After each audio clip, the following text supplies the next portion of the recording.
saluons tout le monde qui est venu pour soutenir ce couple. Sentez-vous à l'aise dans la maison de votre père. Ici, c'est chez vous. Ne vous sentez jamais gêné. Amen. Nous sommes une église interdénominationnelle. Notre communion est ouverte à tout le monde.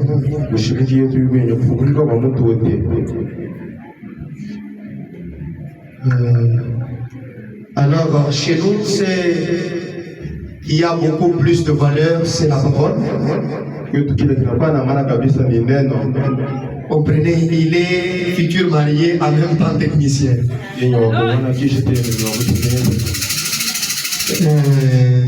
Nous vous demandons de vous tenir debout. Vous allez ouvrir avec moi nos Bibles dans Hébreux chapitre 1er. Nous allons lire du premier verset jusqu'au verset 3. Après, nous ajouterons Actes chapitre 9, 1 à 5. D'abord, Hébreux chapitre 1er. Après avoir autrefois, à plusieurs reprises et de plusieurs manières parlé à nos pères par les prophètes, Dieu, dans ces derniers temps, nous a parlé par le Fils, qu'il a établi héritier de toutes choses, par lesquels il a aussi créé le monde, et qui, étant le reflet de sa gloire et l'empreinte de sa personne, et soutenant toutes choses par sa parole puissante, a fait la purification de péché et s'est assis à la droite de la majesté divine dans les lieux très hauts. Amen. Amen. Veuillez vous asseoir pendant que nous ajoutons Actes chapitre 9. Du premier verset jusqu'au verset 5. Cependant, Saul, respirant encore la menace et le meurtre contre les disciples du Seigneur, se rendit chez les souverains sacrificateurs et lui demanda des lettres pour les synagogues de Damas, afin que s'il trouvait les partisans de la nouvelle doctrine, hommes ou femmes, il les amena liés à Jérusalem. Comme il était en chemin et qu'il approchait de Damas, tout à coup une lumière venant du ciel resplendit autour de lui. Il tomba par terre et il entendit une voix qui lui disait: Saul, Saul, pourquoi me persécutes-tu? Il répondit: Qui es-tu, Seigneur?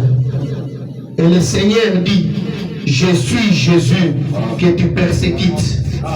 Et il te serait dur de réjamber contre les aiguillons. Amen. Amen. Que le Seigneur ajoute des bénédictions à la lecture de sa parole. Et que le Seigneur bénisse chacun de vous. Ma prière est que Dieu puisse donner une disposition favorable à chacun de vous pour l'écoute de la parole.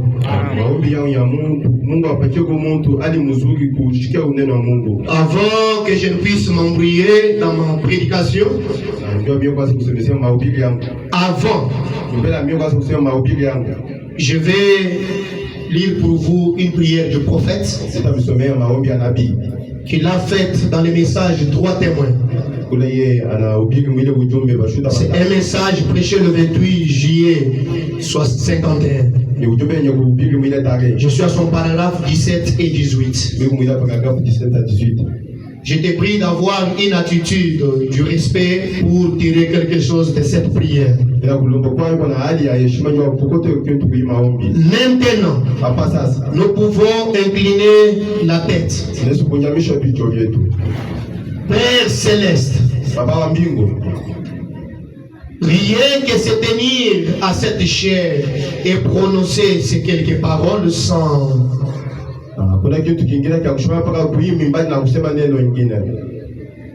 juste prononcer quelques paroles. Nous te remercions vraiment pour cela. D'avoir une possibilité de dire, d'exprimer nos pensées aux gens et de les entendre réagir à cela. Cela réjouit mon cœur de savoir cela. Père, que ces bien-aimés assis ici sont tes enfants et que nous sommes rassemblés au nom de ton Fils qui est promis que là où deux ou trois sont assemblés, je serai au milieu d'eux. Nous voici, juste dans quelques instants, nous allons devoir tourner les pages de ces précieux et vieux livres appelés la Bible. Je dois lire cela, Seigneur. Quelques extraits là-bas en rapport avec les jours passés. Je te prie, Père, de rendre cela manifeste pour nous ce matin. Et quand nous quitterons ce bâtiment, ce matin, et que nous nous engagerons dans les rues et dans nos maisons respectives, que nous puissions dire dans nos cœurs, notre cœur ne brûle-t-il pas au-dedans de nous lorsque Christ, le ressuscité, était avec nous? Que beaucoup de ces malades, nous sentons la grande pression juste en ce moment-ci. Une traction provenant de Mouro et Tambila. Certains ne peuvent pas vivre très longtemps. Ils souffrent du cancer. Ils souffrent du cœur, de tuberculose et de beaucoup de maladies qui les ôteront rapidement la vie si tu ne les permets pas d'avoir assez de foi ce matin. Oh Dieu, que les anges descendent ce matin, qu'ils se tiennent à côté de chaque patient dans la salle. Exauce-moi, Père. Et si ton humble serviteur a trouvé grâce à tes yeux, alors exauce ma prière. Que celui-ci soit la matinée, Seigneur, ce dimanche, à l'aube du sabbat. Oh Dieu, accorde-les maintenant. Que les anges des légions d'entre eux descendent dans cette salle. Que toute méchanceté, toute méchante pensée, tout ce qui n'est pas la foi soit repoussé. Et qu'il y ait une telle réaction et un tel embrasement de la foi que les ostropiés se lèvent des fauteuils, que chaque cas de cancer sera tellement guéri. Que chaque cas de tuberculose, chaque cas de maladie du cœur, et que la gloire de Dieu remplisse tellement la salle que ça sera comme dans les jours anciens. Quand Salomon consacrait le temple et que le Saint-Esprit était entré, nous plutôt le fait, c'est que passer au-dessus de l'autel, que l'ange de Dieu qui a quitté ton serviteur déploie maintenant ses ailes sur cette salle-ci, et que le doute de la rosée de grâce et les puissances de guérison de Dieu Au point que la foi ira, surpassera tous les doutes, s'introduira dans les sphères, au-delà des sons. Oh Dieu, réveille-nous de ces rêves, rattache-nous au sens dans lequel nous sommes. Puissions-nous aller au-delà de cette sphère, là où tout est possible, et là nous emparer de la vie éternelle et la guérison divine. Sortir d'ici ce matin victorieux en Jésus-Christ, car nous le demandons en son nom. Amen. Amen. Nous sommes en train de parler ici sur les enseignements sur les Hébreux. Peut-être ce sera un langage qui sera un peu drôle par rapport aux nouveaux venus. Mais je vous supplie tout simplement d'avoir une connexion céleste et quelque chose se passera dans ton âme. Alors pour ceux-là qui sont venus pour la première fois, nous voulons leur dire que nous sommes les croyants du message de Jésus-Christ prêché par William Marion Branham. Nous ne sommes pas les adorateurs de William Branham. L'adorable, c'est le Seigneur Jésus. C'est lui notre Dieu que nous adorons ici. Alors nous sommes en train d'exploiter Hébreux chapitre 1er, qui est en soi un message que notre prophète a prêché. Parce que William Branham, qui est notre prophète, nous dit: j'ai prêché exactement comme Paul. Alors il y a une personne qui nous a aidé à comprendre la Bible. Parce que la Bible en soi, c'est une forêt de prophètes. Amen. Amen. Si tu marches dans une forêt et que tu n'as pas de guide, tu vas te perdre. Amen. Amen. Alors nous sommes en train de parler sur Hébreux chapitre 1er. Nous avons vu pendant la semaine William Branham qui nous dit: Paul, en parlant du Seigneur Jésus-Christ, dans Hébreux chapitre 1er, tout le chapitre 1er, du début jusqu'à la fin, cela exalte Jésus. Amen. Et nous avions vu que c'était après l'expérience que Saul, que nous appelons Paul, avait faite sur le chemin de Damas. Et pour peut-être rafraîchir la mémoire de ceux-là qui n'étaient pas avec nous, nous avons dit que Saul ne croyait pas dans le christianisme. Il était contre la doctrine de Jésus. Alors comme il était un grand théologien, un jour Saul s'est levé. Il est allé demander des lettres pour aller dans les synagogues de Damas. Dans sa pensée, Saul se disait: si j'y trouve les partisans de la nouvelle doctrine, je vais les ramener à Jérusalem et liés. Les gens de la nouvelle doctrine.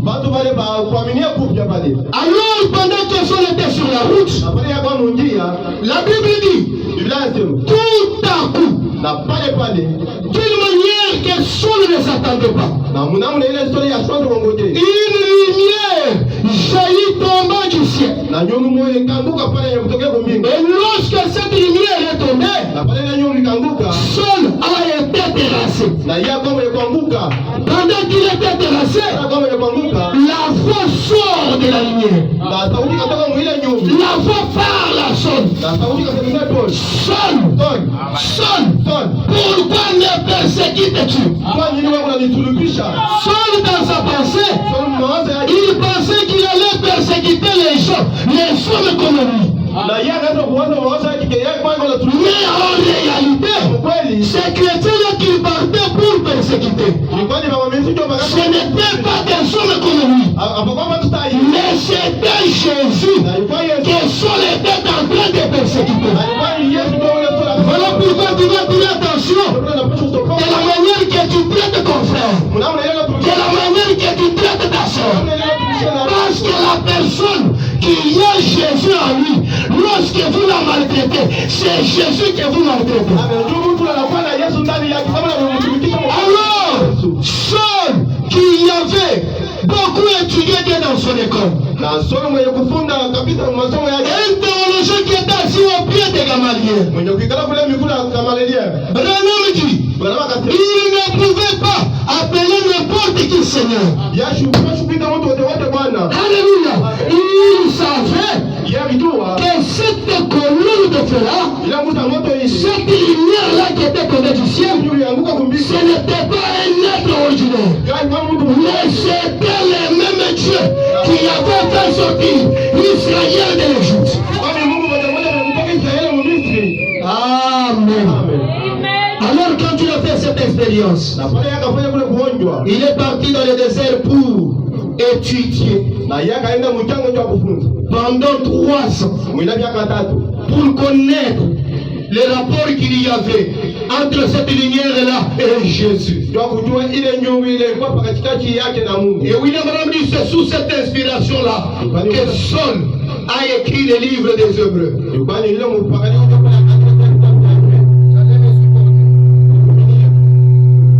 Alors c'était sous cette inspiration-là qu'il a écrit cela. Amen. Amen. Dans le message comment puis-je vaincre? Prêché le 25 août 63. Branham dit au point 183. Paul a prêché et écrit cette parole. La même parole que nous essayons de suivre. Car il a pris l'Ancien Testament. L'a utilisé comme modèle et a montré que c'était un type. Amen. Seul, en prenant l'Ancien Testament, en étudiant cela, par rapport à l'expérience qu'il avait faite, Saul a fini par comprendre que l'Ancien Testament, c'était juste un type. C'était juste une ombre. Et quand il y a une ombre, il doit y avoir une réalité. Amen. Il a compris que c'était un type.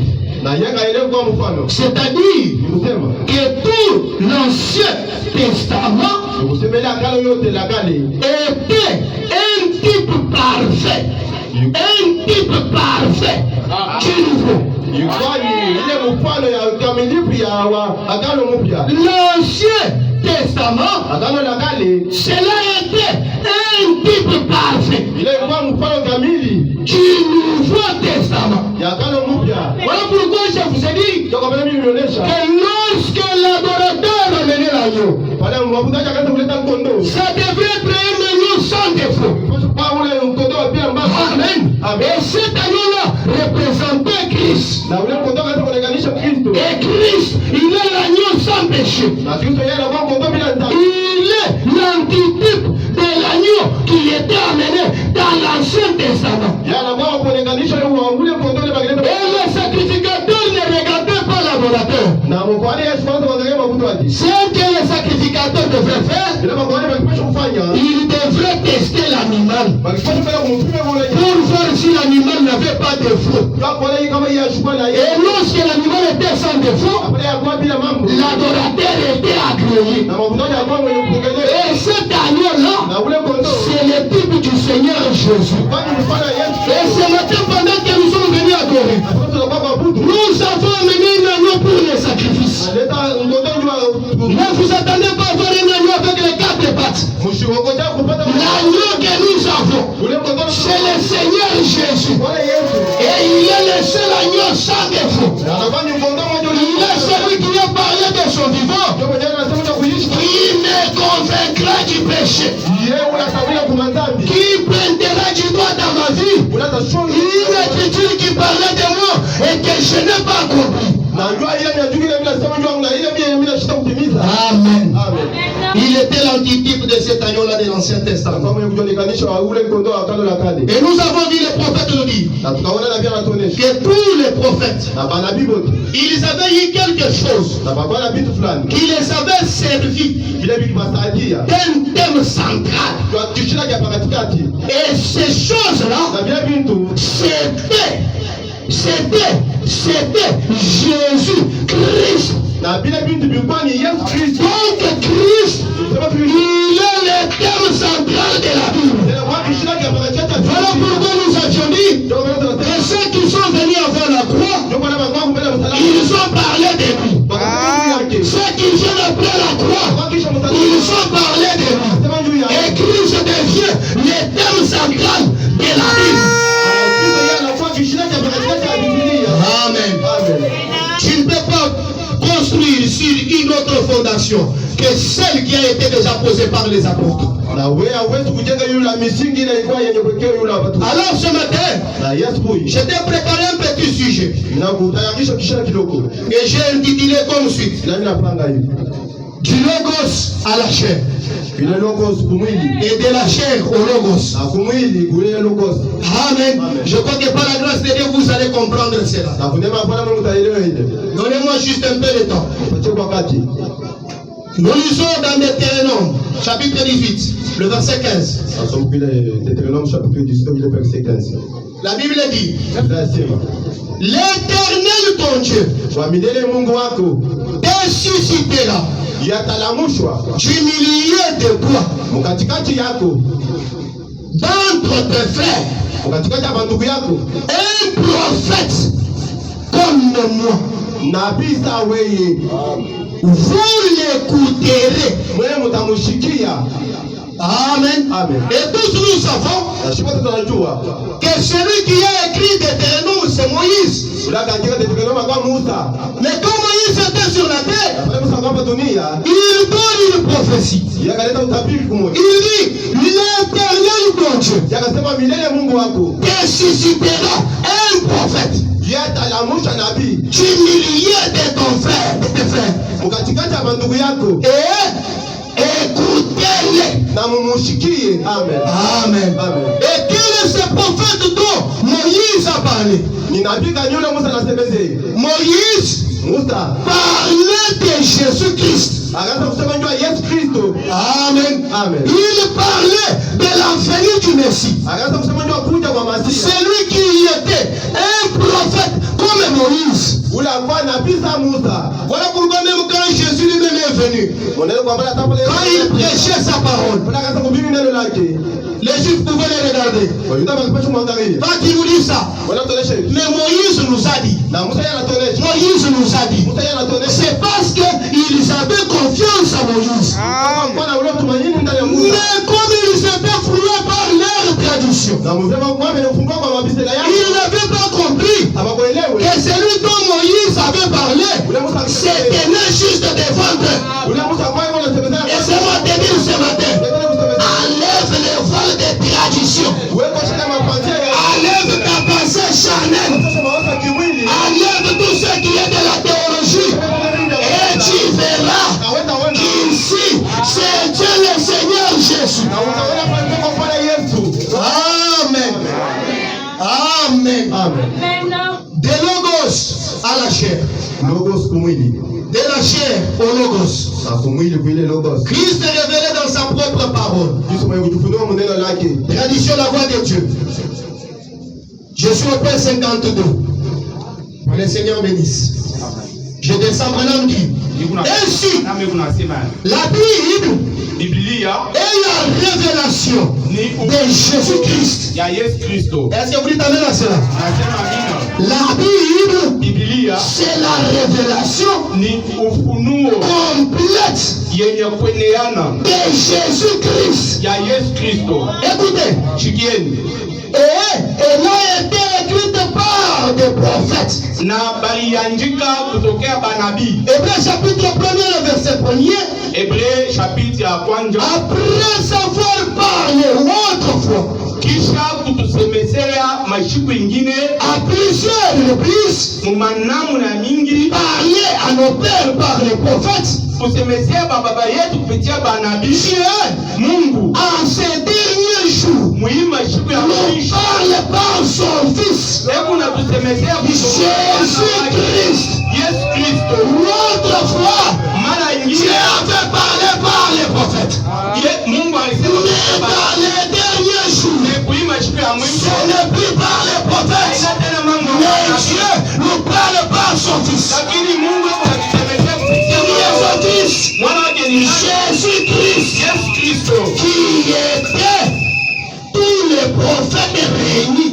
ule alikuyaka ni banabii bote benye Quand vous voyez Jésus, wakati Mungu naona Yesu c'est la fusion de tous les prophètes, ni mchango ya banabii le bote, mélange de tous les prophètes. mchango ya banabii Jésus-Christ, Yesu c'est tous les prophètes réunis. ni banabii bote benye Voilà pourquoi je vous ai dit, David a parlé dans les psaumes. tazamani tu ambaye nimeonyesha Mon Dieu, pourquoi m'as-tu abandonné? baba yangu njua nini unanacha. Quand vous lisez la Bible, Wakati Mungu vous voyez comme si c'est David qui parlait de lui. sasa ni David ndio kuna Mais en réalité, lakini Mungu David ne parlait pas de lui. David ashifanye kusema Quelques années plus tard, maniaka kisha kufika sur le bois du Calvaire, kule kukalifai parce que la nuit de Dieu s'est moulée, wakati mwana kwa il a lancé un cri. akalalamika Eli lama sabachthani. lama sabatani C'est qui m'a dit, yeye nasema mon Dieu, pourquoi m'as-tu abandonné? baba yangu njua nini Et unanacha. ces cris Lakini a été lancé par David des années avant. balilalamikaka kwa David kule kote za Est-ce que je peux ajouter? vile sikuongeza. David a dit, David alisema tu n'abandonneras pas ton sein dans les séjours de mort. hautaacha mtakatifu Tu fanya ne permettras pas ton sein de voir la corruption. hautaitikia mtakatifu Je vous pose la question ce matin. David n'est-il pas dans la tombe? David Mais Jésus, lakini il est ce sein-là dont David est parlé. yeye ule mtakatifu mwenye David aenda kusema Il est celui dont son corps ne pouvait pas voir la corruption. Yesu ndio mwenye ule mwili yake haipashe Si vous kuona. le croyez, tu t'amènes à cela. Kama unayamini msema Si vous le croyez, tu t'alléluia à cela. kama unayamini msema haleluya. Tous les prophètes Banabii bote parlaient de Jésus-Christ. baada kusema juu ya Yesu. Amen. Amen. Branham dit, Branham anasema Jésus Yesu était à Malachie. alikuwa Mmalaki. Que les croyants qui s'amènent à cela. Haleluya, tunasema amen. Jésus était à Malachie. Alikuwa ndani ya Malaki. Est-ce que je pas français? Jésus était en Jérémie. Alikuwa mshairi. Jésus était en Esaïe. Alikuwa ndani ya Yesaya. Jésus était en Élie. Yesu alikuwa ndani ya Eli. Tous ceux qu'ils étaient Yote kile banabii se walikuwa trouvaient en lui. yote ilikuwa ndani ya Yesu. Voilà pourquoi Ndio kwa les maana paroles du prophète maneno ya nabii ou les paroles des prophètes au ne maneno pouvaient ya pas faillir. nabii alikupata kushinda.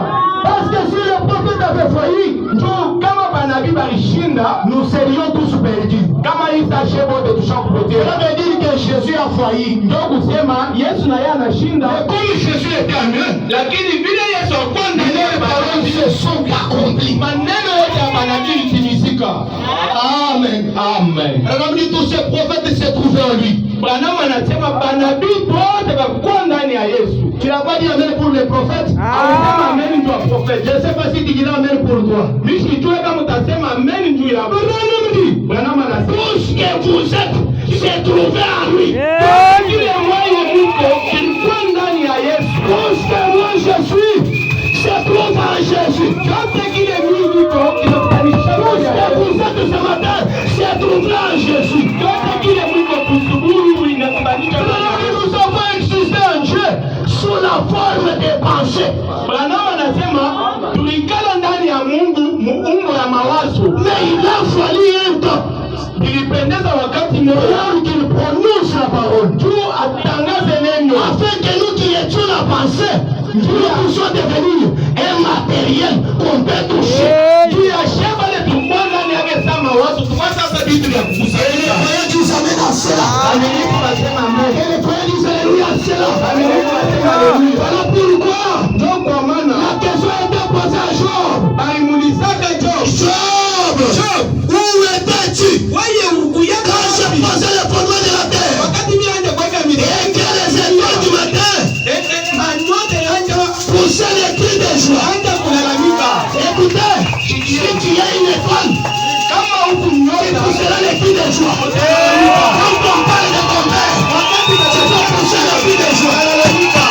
Parce que nous, nous des étoiles, car la pensée de Dieu. kama nyota mawazo ya Mungu. Quand Dieu créait le monde, Wakati Mungu aliumba dunia, nous étions avec lui. tuliaka naye pale. Amen. Amen. Tu n'es pas une créature du temps. Hauna kiumbe cha wakati. Mais laissez-moi te le dire ce matin. Lakini créé une créature de l'éternité. Huku kiumbe cha umilele. Ce n'est pas aujourd'hui que nous avons commencé à exister. Haina njoo leo ndio tunaanza kuonekana C'est pale. pas parce que ta mère t'a mis au monde que tu as existé. Haina njoo mama anakuzala ndio unakuwa hapa dunia. Ta maman t'a manifesté au monde. Mais mama anakuonekanisha mdunia. Mais l'existence, Lakini c'était très longtemps. Très longtemps. Dans la pensée de Dieu. mawazo ya Mungu. Amen. Amen. Oui, tout ce que vous êtes, Ndiyo chote kile mwiko c'est trouvé en lui. kilikuwa ndani ya Yesu. Et tout ce que je suis, Na kile niko Branham, se trouve en lui. chote kile Branham eko kinakutanishwa ndani ya Yesu. Amen. Branham n'est pas hors de Jésus. Branham ye ana nje ya Yesu, Mais Branham est en Jésus. lakini Branham eko ndani ya C'est Yesu. la même manière que toi tu es en Jésus. Branham aussi est en Jésus. Mnamu na moyo wewe yuko ndani ya Yesu na Branham pia yuko ndani ya Mais Yesu. faites attention. Lakini sokoki. La parole ne vient pas par toi. Sauti ya Mungu haitokee kwako wewe hapana. Mais la parole Lakini sauti ya vient Mungu par les prophètes. kunatokea kwa nabii. Et les prophètes reçoivent cela Na nabii kunapokea sous la forme de la pensée. mnamna ya mawazo. Il prononce cela. Anatangaza Nous ile, commençons à appeler cela parole. lakini tunaanza kuita sasa ile neno. Et quand cette pensée est dans Dieu, Lakini pale ile mawazo kwa ndani ya Mungu, toi tu ne pouvais pas saisir cela. wewe hakuwezi kushika ile. Même pas moi, je ne pouvais pas saisir cela. Hata mimi mwenyewe pastor siwezi kushika ile. Il a fallu que Dieu exprime sa pensée à Branham. Pour que Branham puisse aussi maintenant parler à l'église. Ilipendeza Mungu aonekanishe mawazo yake kwa Branham, juu Branham asemezee kanisa. Écoutez, Shikie. Branham, c'est la cabine de transformation. Branham ekusa kabini ya moto. Quand le courant quitte, je ne sais pas là-bas, alors je ne sais pas comment. Haute tension. Haute tension, tu ne peux pas utiliser cela. Wakati moto ingali kunatokea kule kwa haute tension, hawezi Si kuitumikisha. tu veux mettre cela dans ta maison, ça va brûler tout ce qui est dans ta maison. Ukipima tu kukonekta ile moto mnyumba italumbusha vyote. Et il y a ce que vous appelez les transformateurs. Lakini kuku ile tunaitaka sema dinamo. Quand le courant descend, Wakati moto c'est inashuka la haute tension, kuile ça passe dans la cabine de transformation. inapitia mwile kabini ya La kulekesha. cabine de transformation, Kabini ya quand kulekesha. maintenant le courant, ça commence à vous distribuer. Tu peux changer le téléphone, tu peux voir ton écran, tu peux écouter la musique. Pourquoi cela? Jua nini? La cabine de transformation. Ndio kabini shabadilisha ile moto inaishusha inakuwa ya chini. Il t'amène à cela. Sema amen. Amen. Amen. Branham dit ceci. Branham anasema Tout ce que je suis se trouve en lui. chote kile mi Branham niko kinakutanishwa ndani ya Yesu. Des paroles, Masauti, des témoins de la parole. baushuda ya neno. Ce n'est donc pas un livre de système ou un code d'éthique. Haina saa kitabu kimoja hivi cha matengenezo. Amen. Non plus que ce n'est pas un livre d'histoire ou un livre de théologie. Haina kitabu kia maarishi njo au kitabu kia kujifunza mambo ya Mungu. Pas du tout. Haina lakini c'est une révélation de Jésus-Christ. Ni ufunuo ya Yesu Kristo. Dieu, Mungu lui-même, Alléluia. La révélation de Jésus-Christ. Ufunuo ya Yesu Kristo. Dieu, Mungu lui-même, la divinité qui est en Jésus. Ce n'est pas une divinité ou quelque chose.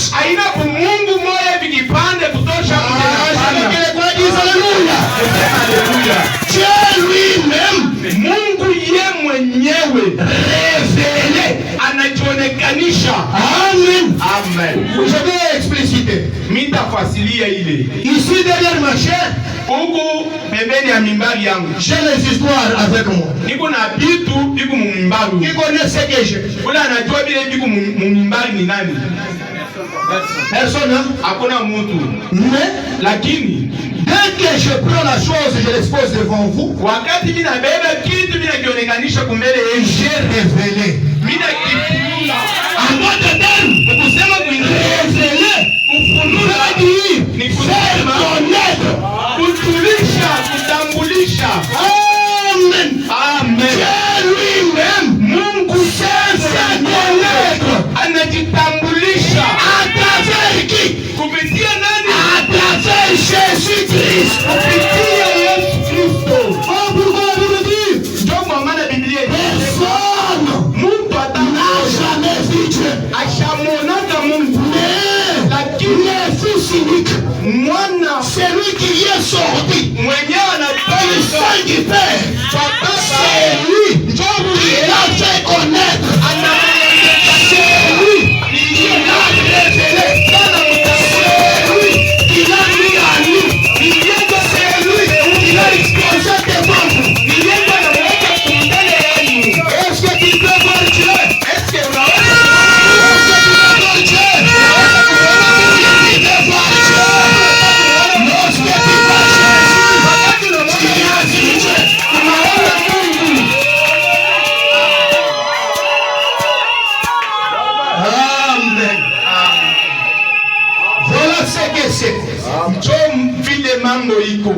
la Bible est la parole.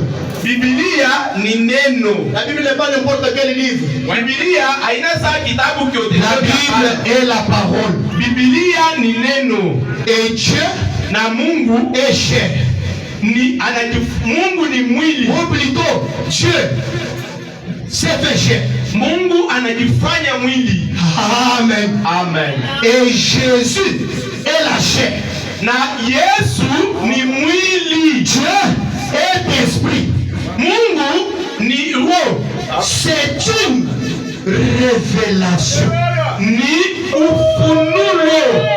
Amen. Amen. Si Dieu ne te donne pas cette révélation, kama Mungu asikupatie ile ufunuo, tu vois étudier Dieu dans la théologie pour ne jamais le connaître.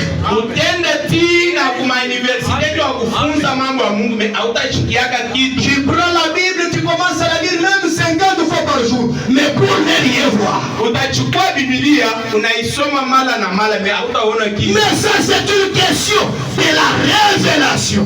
Mambo ni ufunuo. Amen. Amen. La parole neno a été manifesté dans la chair humaine, ilijionekanisha kupitia mwili ya mtu, et nous a été révélé. Na Mungu anatufunulia ile.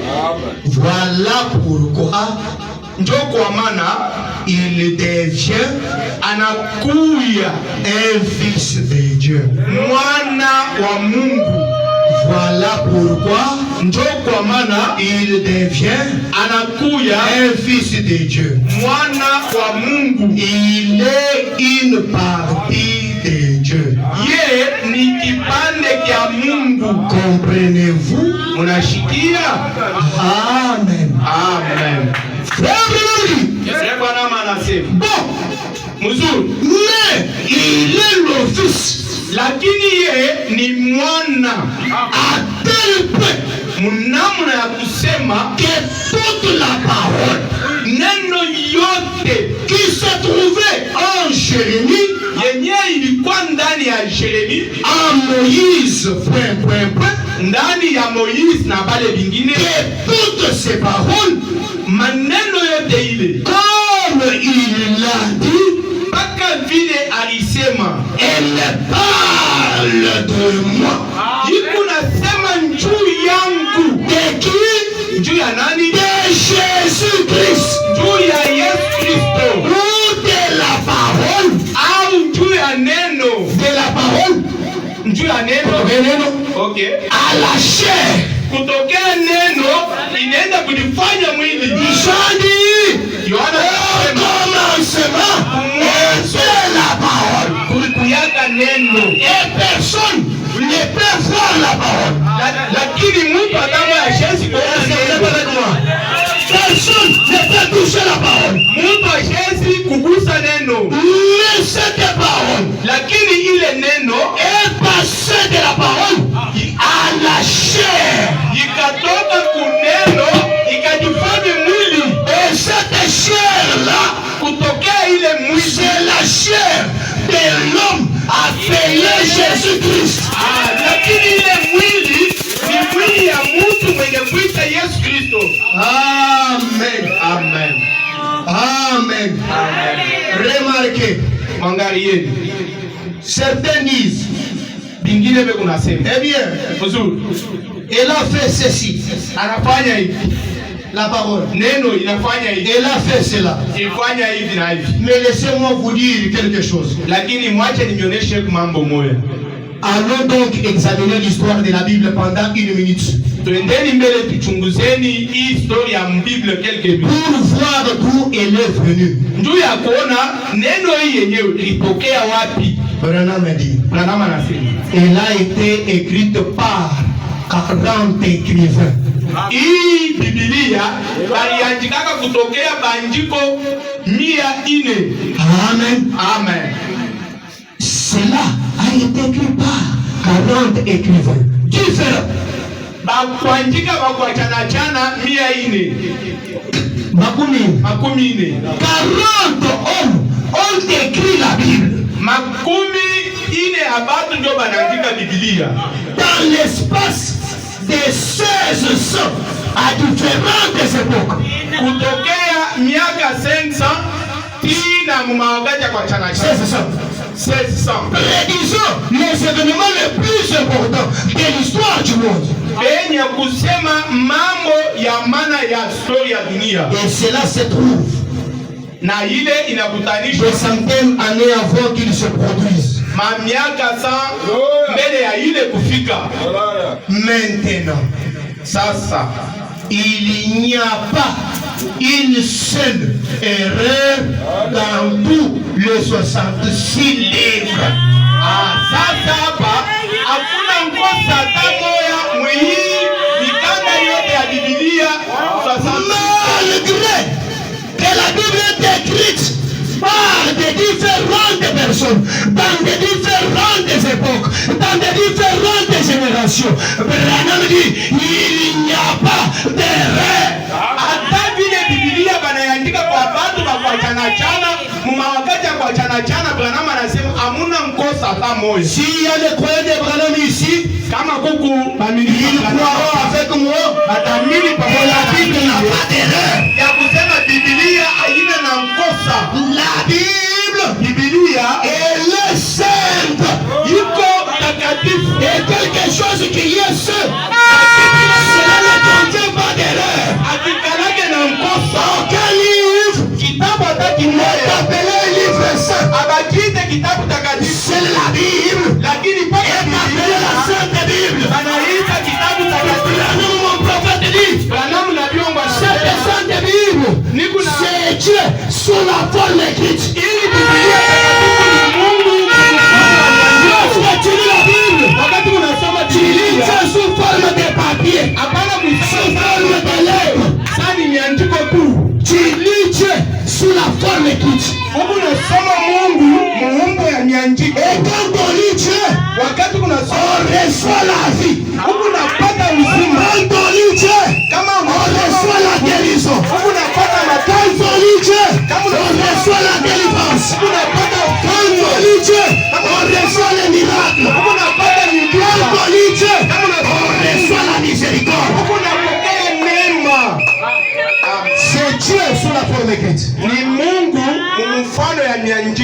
Aucune erreur n'est contenue dans ce livre. Hakuna mkosa hata moja mwa Biblia. Ne me perdez pas. Mshinipoteshe. De logos à la chair. Kutokea logos kwenda kumwili. De la chair au logos. Kutokea mwili kwenda ku logos. Alléluia. Amen. Ça c'est une marche aller-retour. Hii ni mwendo ya kwenda na kurudia. Alléluia. Amen. Hébreux chapitre 1er, je suis au paragraphe 37. Paragraphe 37. Ça c'est la Bible interprétée. Hii ni Biblia. Je descends Branham a dit. Ninashuka Branham anasema. Voilà quelque chose qui toucha Paul. Mwangalieni sasa kitu kile kilimgusa Paul. Alors il na sasa mapointi tatu. Il essaya de combattre cela comme tout autre homme convaincu. Paul na ye alipima kujua kukombanisha ile saa mwaminifu wote mwenye kuhakikishwa. Combattant quoi? Hebu nakombanisha nini? Les chrétiens, ceux-là qui confessaient Jésus dans leur bouche. Hebu nakombanisha ba Kristo benye baanje kumtangaza Kristo Il était convaincu qu'il était dans la raison. Paul alikuwa mwenye kuhakikisha sema hebu na sheria. Il alla chez les souverains sacrificateurs et reçut quelques lettres. Akaenda kwa mkwali mkubwa na kuchukua mabarua. Il dit, akasema, je vais arrêter tous ces gens. Mitenda tababamba bote. Tous ces gens qui font ce bruit. Hapa wote biko nafanya makelele. Et c'est Eric. Na hapa kwa mini. Ils étaient considérés, comme nous les appellerions aujourd'hui, des fanatiques radicaux. Baminifu ba Yesu balibangalia saa hivi tunaweza kusema leo bakupendelevu. Amen. Amen. Écoutez, chikieni. Attention. Msopokeni. On ne combat pas la lumière. Abakombanishake nuru. Jésus, Yesu est la lumière. Ni nuru. Jésus, Yesu est le feu dévorant. Ni moto yenye kutoka. Et tu ne peux pas vaincre Jésus. Na hawezi kumshinda Yesu. Tu ne peux pas combattre Jésus. Na hawezi kumkombanisha Yesu. Si tu oses combattre la lumière, tu deviens aveugle. Kama unapima kukombanisha nuru, unakuwa kipofu. La lumière va te tuer. Nuru itakuwa. Amen. Voilà pourquoi Saul a perdu la vue. Mwangalieni ndio kwa maana Saul alikuwa kipofu. Relisez votre Bible. Musomeni Biblia. Malgré qu'on a prié pour lui. Hata vile balimwombea. Saul n'a jamais vu normalement comme il voyait avant. Saul achaonaka tena vile anaanza kuona zamani. Pourquoi cela? Juu ya nini? Il s'était hasardé pour aller combattre la lumière. Saul alikodolaka ndio akwenda kukombanisha nuru. Chaque enfant de Dieu, mtoto wa Mungu wote, est une lumière. Ni nuru. Quand tu essaies de combattre un enfant de Dieu, wakati utapima tu kukombanisha mtoto wa Mungu, tu vas perdre la vue. Wewe utapofushwa. Amen. Amen. Branham, mon prophète, ajoute dit. Branham nabii wangu. Et sur son chemin, na munjia mule, une vieille petite point. Ka kitu moja hivi kaloko mapointi tatu. Non pas une autoroute. Inasema njia munene. Comme ce que nous empruntons. Saa hii je tunatembeleaka. Saul n'était pas sur une autoroute. Saul ashikukua munjia munene hapana. Mais Saul était sur le chemin. Lakini yeye alikuwa mukanjia. Je vais vous révéler une chose. Le chemin se trouve au milieu de la route. Kanjia kaloko kalikalaka mukatikati njia munene. Alléluia. Pendant que Saul était sur ce chemin. Wakati Saul alikuwa mukale kanjia kaloko. Allons combattre les partisans de la nouvelle doctrine. Hebu nenda kukombanisha bale baaminifu ba kigini ya sasa. Sur le chemin de Damas. Munjia ya Damas. Une grande lumière. Nuru moya mukubwa.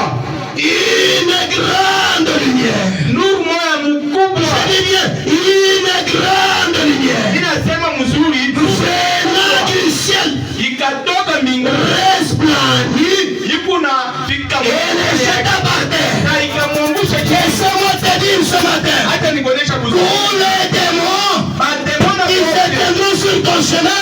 Pour te combattre. Alors que tu as cette lumière, ils seront projetés par terre.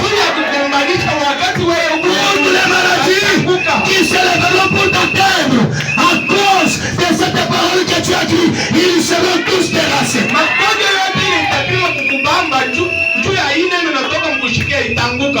Écoutez, Shikieni. personne Mtu hata moyo ne l'a vu ashikone ile nuru sauf Paul. mpaka tu Paulo. Ne venez pas ici pour quelqu'un. Mushikuya hapa ndio wa mtu mwingine. Tu regardes celui qui est à côté de toi. Huko hapa kuna yule kumpembeni. Ah, il va dire amen, je vais aussi dire amen. Oh, wakati atasema amina na mimi nitasema. Dieu, Mungu se révèle à qui il veut. hebu najifunula kwa ule anapenda. Saul était accompagné des gens sur le chemin de Damas, Saul alikuwa na watu munjia ya Damas, mais il est le seul à voir cette lumière. lakini mpaka yeye peke ndio ule aliona ile nuru. Et une bonne disposition, Kwa tuna kuikala kuzuri et tu verras cette lumière ici. na utaona ile nuru hapa. Amen. Amen. C'est Saul qui avait vu cela. Mpaka Saul peke yake ndio aliona ile nuru. Je veux que vous puissiez remarquer cela. Mimi napenda mtazame vile. Ce n'est pas personnel maintenant. Hapa sasa haina tena ya upekee, Mais lakini nous entrons dans cet arrière-plan tukunaingia sasa mwile mapa ya kumwanzo hivi, afin que vous sachiez que ce même Jésus, ndio mjue sema ule Yesu moya moya. alléluia, Amen. ce n'est pas personnel. Hapa haina sema paka ya mtu moya Ce hapana. n'est pas une affaire du pasteur et de l'interprète seul. Haina paka mambo ya pastori na Maintenant, c'est une affaire de tout chauffeur Juliette Tabernacle. hapa sasa inakuwa ni mambo ya shebote. C'est une affaire de cette personne qui est assise ici. Ni mambo ya kila mtu mwenye kuikala hapa. Vous voulez connaître qui est Jésus? Mnapenda kujua Yesu ni nani? Branham dit, Branham anasema maintenant, hapa sasa, quand il était ici, wakati alikuyaka hapa il a dit, alisema je suis venu de Dieu. mimi natokea kwa Mungu, Je retourne à Dieu. mimi narudia kwa Mungu, Je suis venu de Dieu. mimi natokea kwa Mungu, Je retourne à Dieu. niko narudia kwa Mungu. Alléluia. Donc avant que Jésus ne marche sur la terre, il était quelque part. Maana yake mbele ya Yesu kutembea pa dunia alikuwa mbele kwa Et où était-il? alikuyaka wapi? Il était en Dieu. Alikuyaka ndani ya Mungu, Et dès son vivant, na wakati alikuwa kuna il commence à dire aux gens, anaanza kuonesha watu je retourne à Dieu. niko narudia kwa Mungu. C'est vrai. Amen. Amen. Supportez-moi. Munivumilie Maintenant, hapa sasa. quand il conduisait les enfants d'Israël, Wakati anaanza kuongoza watoto wa je Israeli, commence ma prédication. mahubiri yangu ndio inaanza. Quand il conduisait les enfants d'Israël, Wakati anaanza kuongoza watoto wa est-ce que tu es Israeli, là, ma soeur? Mungu hapo Est-ce que tu es sasa. là, mon frère? Quand il conduisait les enfants d'Israël, Wakati sasa anaanza kuongoza watoto wa Israeli, il était alikuyaka la colonne de feu. nguzo la moto. Est-ce que vous le croyez? La Bible dit, Biblia inasema quand les enfants d'Israël marchaient, wakati watoto wa ils Israeli suivaient le mouvement de la colonne de feu. wanaanza kufuata ni kutenga kwa nguzo, Le mouvement de la colonne de feu. kutenga kwa nguzo la Quand la moto. colonne de feu avance, Wakati nguzo la moto Israël avance. Israeli anaanza Quand la colonne de feu s'arrête, kama nguzo la moto Israël s'arrêtait. Israeli anaanza Il suivait la colonne de feu. Israeli anaanza kufuata mpaka nguzo la moto. Amen. Amen. Amen. Amen. Branham dit, Branham anasema il était fait chair. alijifanya mwili Après avoir conduit les enfants d'Israël sur la forme de la colonne de feu, kisha kuongoza watoto wa Israeli muungo ya nguzo la moto, il a été fait chair. akajifanya mwili. Les croyants peuvent dire amen à cela. Amen. Voilà pourquoi quand Moïse était derrière dans le désert, Ndio kwa maana wakati Musa alikuwa mule mjango, paf, kwa ghafla tu un buisson en feu. anaangalia kijiji kinawaka moto. Moïse, Moïse, loin de tes souliers, Tosha bilatu yako. car la terre sur laquelle tu te tiens est une terre sainte. Juu udongo yenyewe unashimama ni udongo takatifu. Vous connaissez l'histoire. Unajua rishi. Maintenant, Sasa dans cette lumière. Il faut sortir de cette lumière. Il dit, j'ai vu la souffrance de mon peuple. Je suis descendu moi-même pour la délivrer. Maintenant toi Moïse,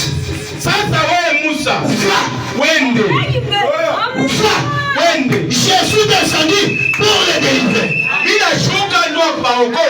Maintenant toi Moïse, ils ne me croiront pas.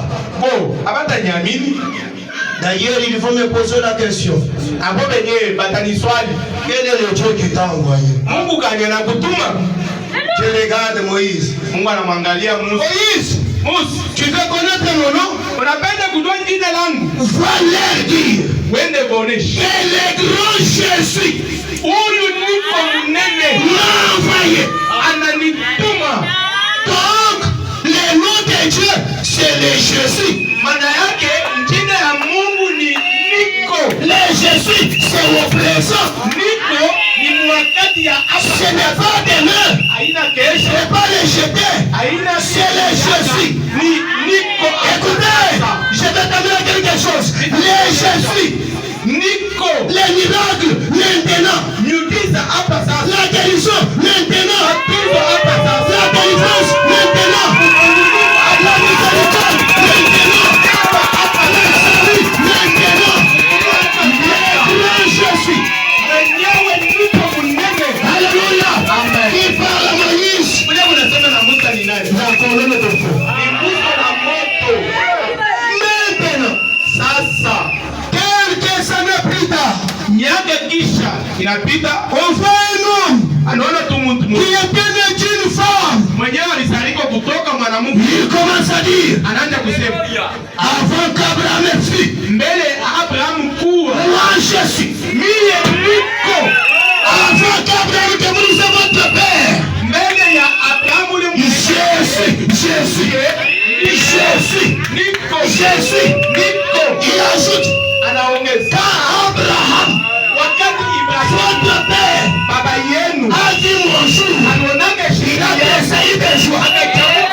Il parle, Jésus, pendant qu'il n'avait que 33 ans. Les hommes sans révélation, il regarde l'église. Tu n'as même pas vu Abraham.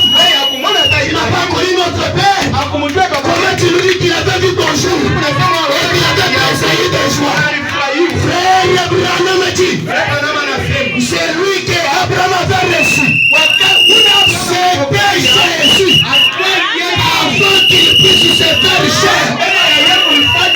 C'était Jésus. Avant qu'il puisse prendre le nom Jésus.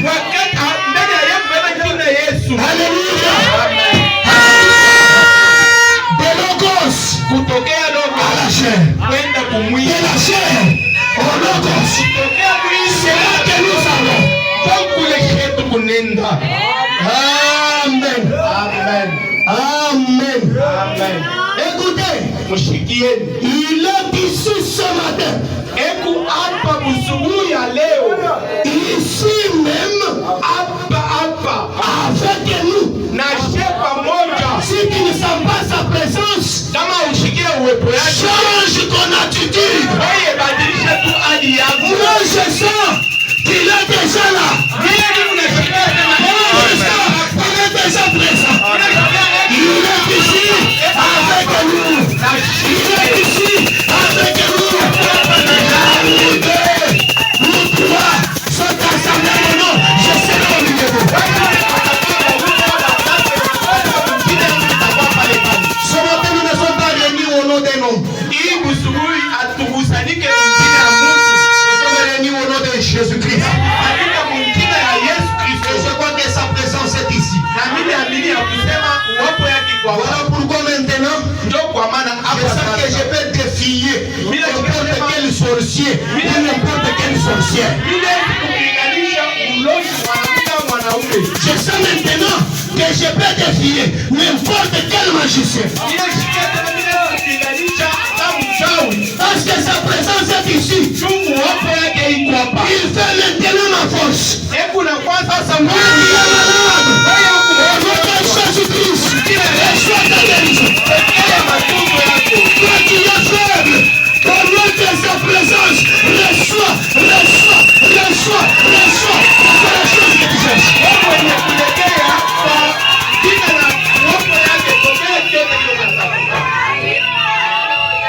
Amen. Amen. Il est ici avec nous. On a pris même sa photographie ici même. La même chose. Kitu moja moja. Quoi? Nini ile? La colonne de feu. Nguzo la moto. Branham dit ceci. Branham anasema hivi. Si du temps où Israël sortait d'Égypte, Kama wakati ile Israeli akaja kutoka Misri, s'il y avait des photographes comme mon ami ici, kama kukuyaga bakukamata mapicha sana ndugu yangu pale, et qu'ils pouvaient s'élever avec leurs appareils et prendre la photo, na banashimama na ile mapyombo yako anakamata picha, Branham dit, Branham anasema on aurait eu la même colonne de feu. tulipasha kupata tena mpaka hii nguzo la moto moja moja. La colonne de feu. Nguzo la moto, La lumière. nuru. Quand nous marchons, Wakati tu kunatembea c'est seulement dans la lumière. ni mpaka munuru, Si toi tu marches dans autre chose, lakini kama wewe kunatembea mu mambo ingine, je t'invite à venir dans la lumière. unakualika kuya munuru.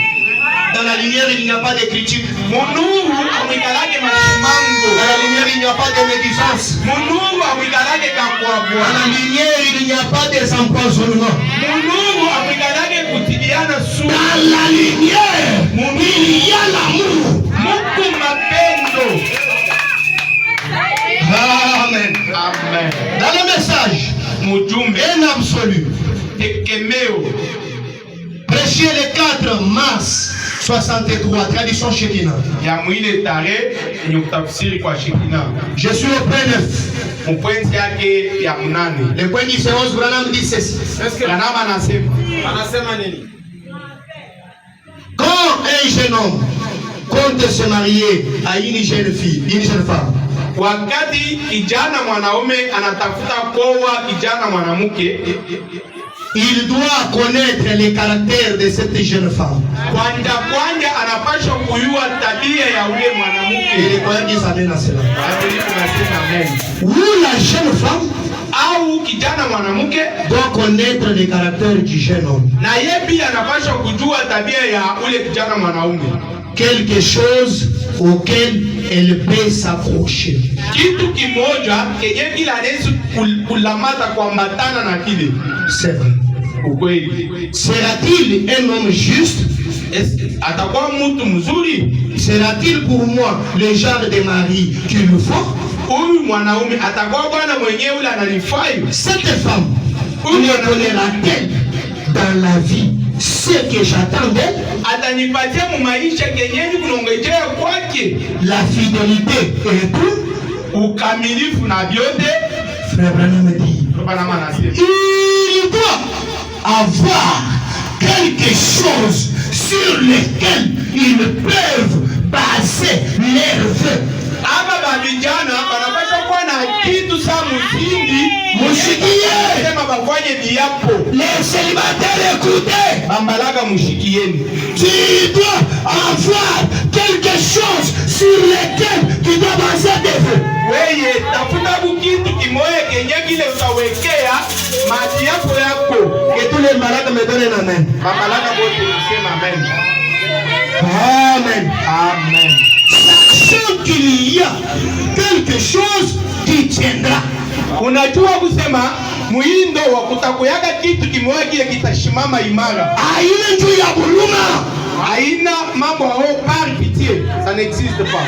Tu dois avoir quelque chose auquel tu dois t'en tenir. Weye tafuta kubitu bile unaweza kuekemea. Parce que c'est le chemin de non-retour. Ni njia ya kwenda, hakuna kurudia. C'est pourquoi njo kwa maana nous les amenons à l'église comme nous les avons amenés. Tukuna baleta kukanisa mpaka hivi tunabaleta. C'est-à-dire le mariage, ni njo kusema c'est dans l'église. Ni nyumba ya Mungu. Ce n'est pas où nous sommes là-bas, vous faites les histoires, ou vous faites les mariages, vous faites les bêtises. Aïe, ce n'est pas le mariage.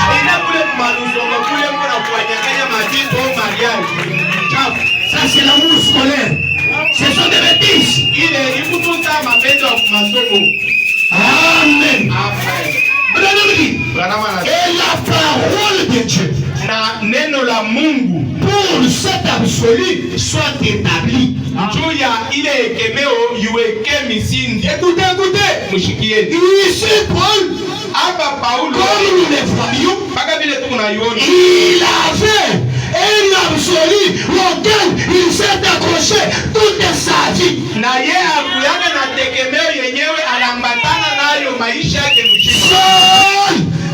eu un absolu auquel il a tenu toute sa vie.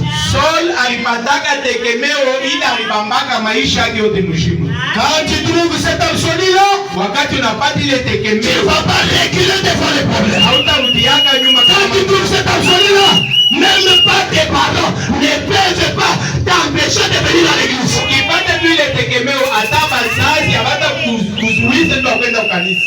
Amen. Amen. C'était une vie centrée sur Christ. Ilikuwa ni maisha yenye kuwekwa yule Kristo. Quel endroit où établir son absolu. Écoutez, là où il faut mettre son absolu, c'est en Jésus. Parce qu'il est le roc solide. Quand tu bâtis sur lui, rien ne sera bouleversé. Sur Christ, roc solide, je me tiens.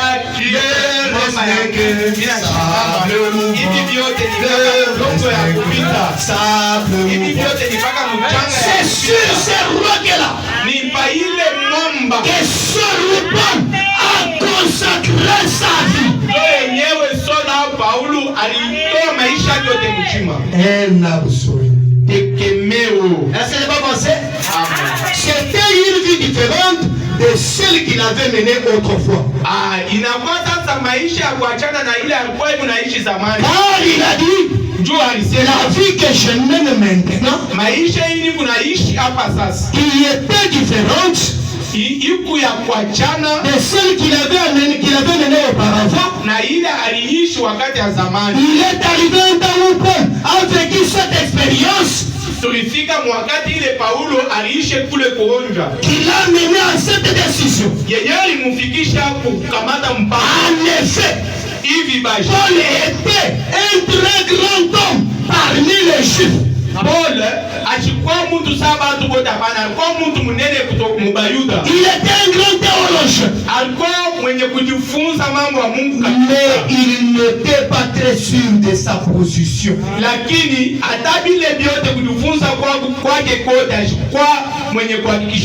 un jour sur le chemin de Damas, une lumière, la colonne de feu est descendue du ciel.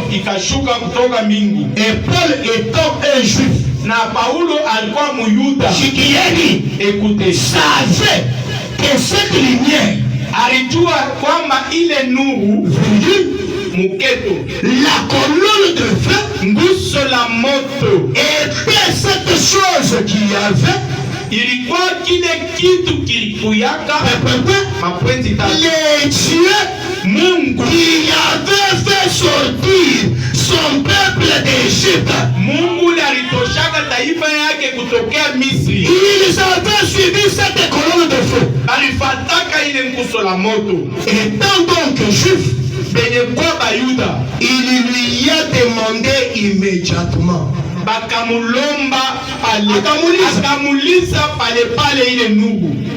Qui es-tu, Seigneur? Qui es-tu, Seigneur? Et Seigneur, Paul n'a pas prononcé un petit Seigneur. Paulo ashitangaza sema ni kabwana kaloko. C'est Seigneur avec un grand S. Ni Bwana wa babwana bote. Il veut dire le grand Elohim, le créateur, la colonne de feu qui avait fait sortir les enfants d'Israël de l'Égypte. Ile mwito vile Polarita ni kumananisha sema ilikuwa ni nguzo la moto yenyewe ilitosha watoto wa Israeli kutoka Misri.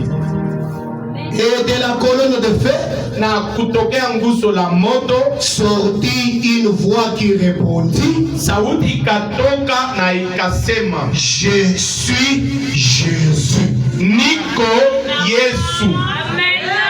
De la colonne de feu, kutokea nguzo la moto et sortit une voix, sauti ikatoka.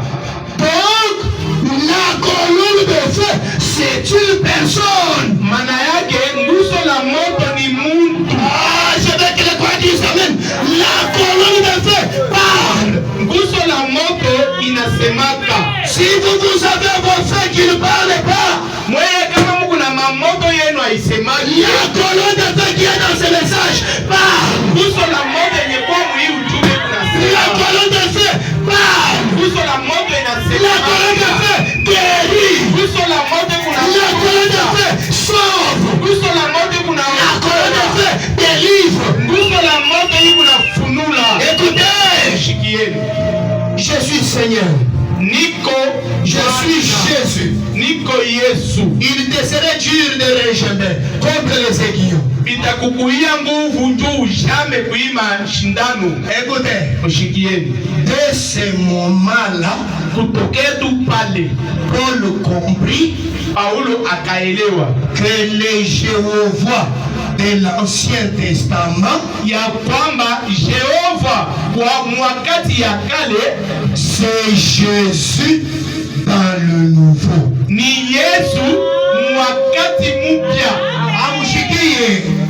Depuis cette expérience de Paul, kutokea kule kuonja kwa Paulo, par rapport à ce qui s'était passé avec les enfants d'Israël, par la conduite de la colonne de feu, kufuatana na vile vilifanyika na watoto wa Israeli kupitia uongozi wa Paul a compris, Paulo akaelewa que les Jéhovah de l'Ancien Testament, ya kusema Yehova c'est Jésus dans le nouveau. Ni Yesu mwakati ya sasa. Amen. Amen.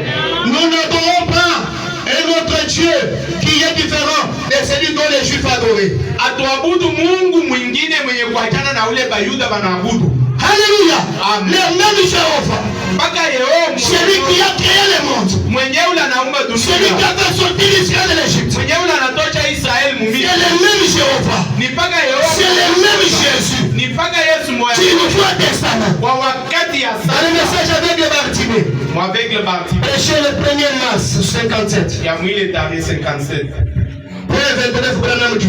Et puis, je sais que je crois de tout mon cœur que Jésus a satisfait à chaque exigence qu'il devait accomplir le Messie. Mina amini ya kusema Yesu alitimiza makanuni yote ile Mesia alipaswa kutimiza. Le Messie de l'Ancien Testament. Masia wa wakati ya kale. Je crois qu'il était celui dont Esaïe 9:6 parlait. Mina amini ya kwamba ndio mwenye ule Isaya 6:9 anasema 9:6. 9:6. Quoi? Nini? Un enfant nous est né. Banatuzalia mtoto. Un fils nous est donné. Mwana anatupewa. On l'appellera. Atamwita admirable. Wa kushangaisha. Conseiller. Mwenye akili. Dieu puissant. Mungu wa uwezo. Prince de la paix. Mtoto wa salama. Père éternel. Baba wa milele. Cet enfant. Ule mtoto ni le Père éternel. mwenye kwa baba wa le Prince de la paix. mwenye kwa acha nikwambie. C'est le même Melchisedec. Ni baba ule Melchisedec. Abraham avait rencontré. Ule Ibrahim Parce que la Bible dit, dans Hébreux chapitre 7, Biblia inasema il n'a ni père, ana ni ni mère, Adamu mais sans généalogie. ana na des jours. Adani na mwanzo ni na mwisho. Il est le grand Melchisedec. Yeye ni Melchisedek. Le roi de Salem. Mfalme wa Qui veut dire yenye le roi de paix. Mfalme wa salama. Le roi de paix. Mfalme wa C'est Jésus-Christ. Yesu Kristo. Le roi de paix. Mfalme wa C'est le grand Messie. ni Mesia. Le roi de paix. Mfalme wa C'est Jésus-Christ. ni Yesu La Kristo. parole Neno faite chair. yenye kujifanya mwili. Amen. Amen. Je crois qu'il était celui dont Moïse a parlé, celui dont tous les prophètes ont rendu témoignage. Mimi aminia kwamba ni ule Moïse alisemanga na ule banabii bote balisemezea. Je crois que Jésus-Christ est le fils de Jéhovah Dieu. Mimi naamini ya kusema Yesu Kristo ni mtoto wa Yehova. Que Dieu a couvert Marie de son ombre. Ya kusema Mungu alifinika Maria na kimburi Il a yake. créé une cellule de sang en elle. Akaumba chembe ya damu. Et elle a enfanté un fils. Na akazala mtoto. Jésus-Christ. Yesu Kristo. Frère Branham me dit, Bwana manasema. Dieu Mungu est venu anakuya et na a habité na akikala dans ce corps. mwile mwili. Dieu Mungu est venu anakuya et a habité dans ce corps. na akikala mwile mwili. Un jour, Siku moya Philippe se lève. Filipo akashimama, Il regarde Jésus. anamwangalia Yesu. Montre-nous le Père. Tuoneshe Baba. Et cela nous suffit. Na ile ile Jésus regarde Philippe. Yesu akamwangalia Philippe, Filipo, il y a si longtemps ima siku que je suis avec vous. na wewe Et vous ne m'avez pas connu. munitabu. Philippe, je te dis, celui qui m'a vu. Filipo, mimi nakuonesha huyu Celui ananiona. qui m'a vu. Huyu ananiona. Celui qui m'a vu. Wote wote Celui ananiona. qui m'a vu. Wote wote A vu le Père. Le Père qui était là qu'on le fait. Baba mwenyewe ule alikuyaka nguso la moto. Le Père sait que nous sait par son Fils. Akajigeuza ndani ya mtoto yake. Il s'est déversé Akajipunguza lui-même ye peke dans yake le Fils. ndani ya mwana. Alléluia. Jésus, il est Dieu, pas plus, pas moins. Yesu ni Mungu, anakutosha au kuongeza. Amen. Amen. Personne Mtu hata moja n'a vu le Père. ashaona Baba. Je n'ai pas le temps de vous lire tout cela, vous allez vérifier dans votre Bible. Mishina na wakati akusomea vile vyote. Personne n'a vu le Père. Mtu hata moja ashaonaka Baba. C'est le Fils unique Mpaka mwana wake moya qui est sorti du Père. mwenyewe anatokea kwa Baba. C'est lui qui l'a fait connaître. Ndio ule anamtambulisha. Mon prophète a raison de dire Nabii wangu kuna sheria ya la kusema plus grande de toutes les révélations, ufunuo munene ya kushikia mafunuo yote c'est celle ni de la divinité ya umungu suprême wa juu kabisa du Seigneur Jésus, wa Yesu Kristo. sans laquelle Kutosha ile personne mtu ne fera de progrès. ashite mbele Si yako. tu redis la divinité de Jésus, Unakatala kumungu tu kwa ne Yesu, prospéreras jamais. hautendaka mbali. Amen. On va pas du progrès. Amen. Il est la clé de notre succès. Ye ndio fungulo yenyewe ya Dans le kustaki. message de la colonne de feu, paragraphe 15. Mwile ujumbe paragraphe. Maintenant, Hapa sasa la Bible nous apprend que le Logos est sorti de Dieu. Biblia inatufundisha ya kusema logos ilitoka kwa Mungu. Moi, je pourrais dire que c'était sa toute première forme corporelle. Au mimi naweza kusema njoo umbo yake ya kwanza mkimwili. Amen. Que le Seigneur te bénisse. La première forme corporelle de Dieu. Umbo ya kwanza mkimwili ya Mungu Ya kimwili. ya kimwili C'est le Logos. ni logos. Amen. Quoi? Nini? La colonne de feu Nguso la moto est sortie. ikatoka. Voyons ce à quoi cela ressemble. Toneni mbele ile inafanana na nini? Personne n'a jamais vu le Père en aucun moment. Mutu hata moya shamonaka baba. Nulle part. Faisha hata moya. Ça ne s'est jamais fait. Ayafikaka. Branham dit. Branham anasema. Et ça ne se fera jamais. Na haitafikaka. Mais alors, lakini le logos qui est sorti de lui yenyewe ikatoka kwake est devenu un petit anneau de lumière. Ikakuwa kanuru kalogo.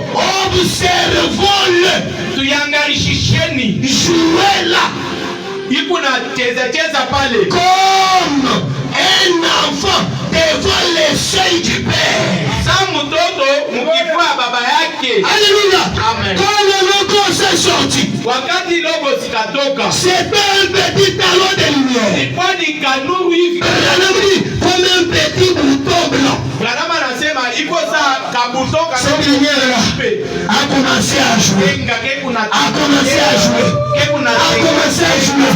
Comme un enfant qui joue à la porte de son père. Sa mtoto yeye kunacheza pa maungu ya baba yake. La première forme de Dieu. Umbo ya kwanza ya Mungu. Je veux que les parents me donnent ma main là, c'est là. Laissez-moi te dire. Acha nikoneshe. S'il n'y a pas de logos, Kama hakuna logos, impossible de créer. hakutakuwa kuumba. Amen. Je veux que les parents disent Amen. Aminifu msema amen. Il faut que le logos se détache de Dieu Inafaa logos itoke kwa Mungu pour que Dieu puisse créer. njoo Mungu aumbe. Hallelujah. Amen. Je continue. Niko naendelea. Maintenant, Sasa je peux le voir. mimi siwezi kuiona. Quand Branham dit je peux le voir, Kama siwezi kuiona, maana yake hebu naona pale. il voit cette lumière-là. Hebu naona ile nuru. Il voit cet talon-là. Hebu naangalia kule kutengatenga. Je peux le voir. Mimi naweza kuiona. Alléluia. Amen. Je peux le voir. Mimi siwezi kuiona. Il se déplace ici. Yuko na tengatenga. Et il trace sa mémoire ou sa pensée, une image de ce que le monde devrait être. Yuko na tengatenga na yuko naweka mwakili image ya vile dunia itakuya. Alléluia. C'est le logos Ni logos qui a pensé. njo iliwaza. Comment est-ce que le monde devrait être? Logos njo iliwaza vile dunia Sans les logos, kama hakuna logos impossible pour que le monde existe. itakuwa nguvu juu ya dunia ikuyeko. Amen. Parce que Dieu, Juu Mungu étant le grand éternité, mwenye kwa umilele mkubwa il ne pouvait pas parler. ashikuwezi kusema. Pour parler, Juu ya kusema tu il fallait qu'il puisse condescendre, ilifai apate kujishusha, qu'il devienne la colonne de feu, akwa nguzo la moto. que la Bible appelle le logos. Ile Biblia inaita Et logos. de logos, Na kutokea logos il pouvait prononcer la parole. aliweza kutangaza Que la neno, terre soit. dunia iwe, Et cela fit ainsi. na ile ikakuwa Il vile. y a des arbres. Kukwa mamiti Et il y eut des arbres na kukwa miti, qui ont été lumineux. kukwa mamiangaza Et il y eut des lumineux. na kukakwa Il miangaza, y a eu des poissons. kukwa Et il y eut des poissons. na kukakwa masamaki. Qui a créé cela? Ula naomba vyote vile ni nani? Les logos. Logos. Voilà pourquoi je vous ai dit le vendredi. Njo kwa maana vendredi milionesha C'est pour cette raison-là ni njua ile sababu qu'aujourd'hui, leo un homme a créé par la parole. mutu anaumba kutokea neno. Pourquoi? Njuu ya nini? Parce que le même logos qu'il avait créé Njuu ile logos moya moya est dans les camps. iko mkambi yetu, Et le logos, na logos c'est le pouvoir qui permet de créer. ni uwezo yenye kuhusu. Est-ce que je peux te dire une chose? Kwambie À kumacho cause de ce logos, njuu ya ile logos tu peux aussi créer. na wewe unaweza Si tu kuumba. vois cette présence, Kama tu unaoji peux aussi créer. Là où il n'y a pas la guérison, wale hapa tu peux créer la guérison. Là où il n'y a pas de maison, tu peux créer des maisons. Là où il n'y a pas les enfants, tu peux créer les enfants. Là où il n'y a pas le travail, tu peux créer le travail. kazi, wewe unaweza kuumba kazi. Pourquoi cela? Ndio nini ile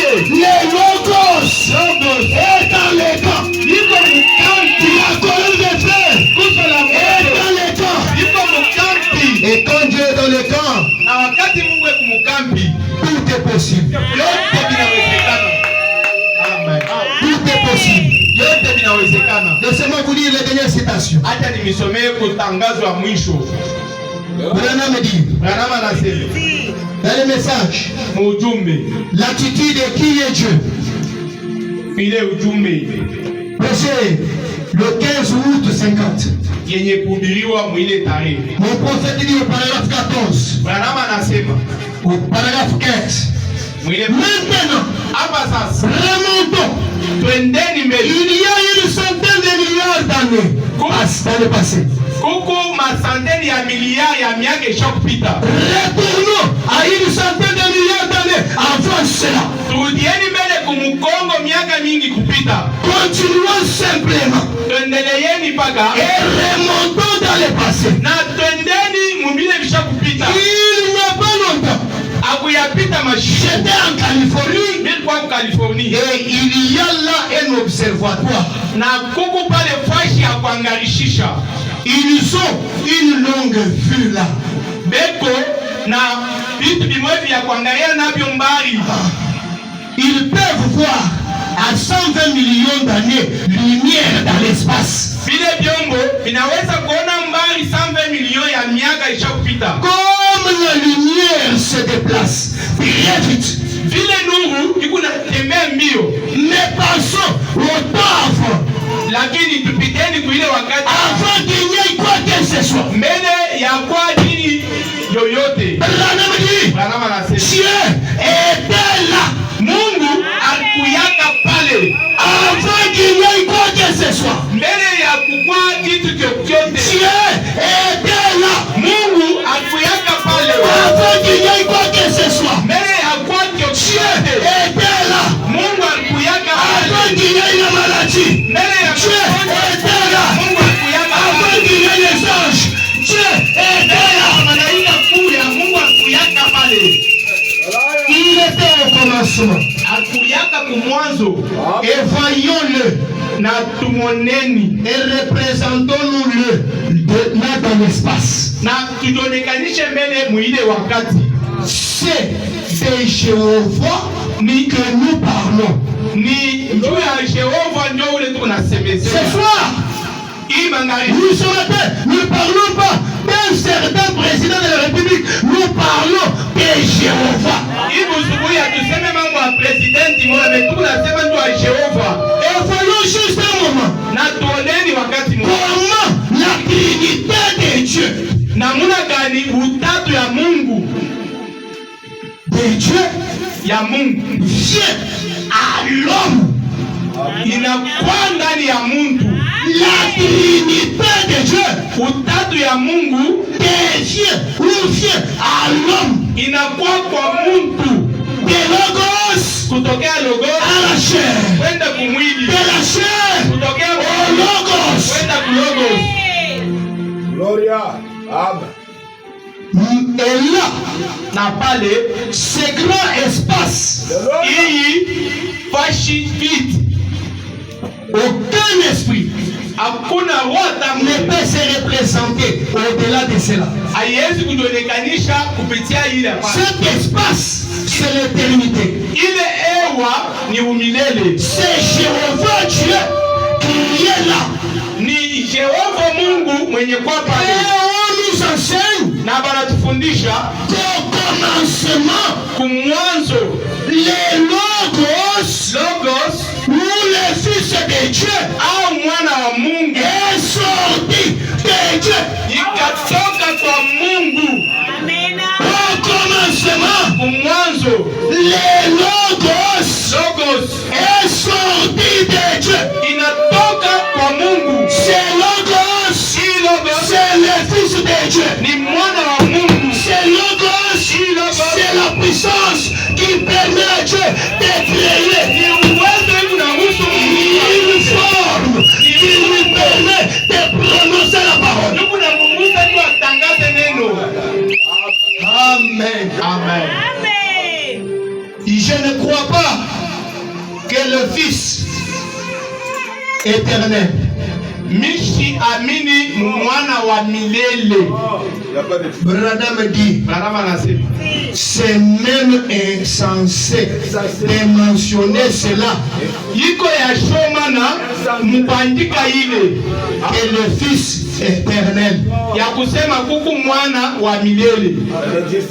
il avait la qualité de fils. Alikuwa na tabia ya mwana. C'est même la qualité de fils éternel. Comment cela peut, un fils peut-il être un fils éternel? Munamuna gani mtoto anaweza kuwa wa milele? Parce qu'il a dû avoir un commencement. Juu mtoto anapaswa kuwa na mwanzo. Et ce qui est éternel, ça n'a ni commencement ni fin. Na yenye kwa ya milele lakini ni na mwanzo au mwisho. Alléluia. Mais c'est logos. Lakini hilo est sorti de Dieu un jour. Ikatoka kwa Mungu siku moja. C'était un attribut qui se trouvait en Dieu. Ilikuwa kazi moja kunatoka ndani ya Mungu. Alléluia. Amen. Merci Seigneur Jésus. Merci Jésus. Donc il était d'abord Dieu. Kwanza alikuyaka Mungu. Jéhovah. Représentons-nous maintenant cela sous forme d'une petite scène afin que vous puissiez les comprendre. Tudionekanishe mbele ile saa kamambo kamoja hivi. Observons quelque chose sortir de l'espace. Tuangalieni kitu kimoja kinatoka. L'homme commence à illustrer la chose. Comment est-ce qu'elle se passe? Branham anaanza kuonesha sasa vile ile mambo inaanza kufanyika. Une chose est sortie de l'espace. Kitu kimoja kikatoka de cette éternité. Ile umilele. De ce Jéhovah. Kutokea Jéhovah. De ce grand. Elle est là.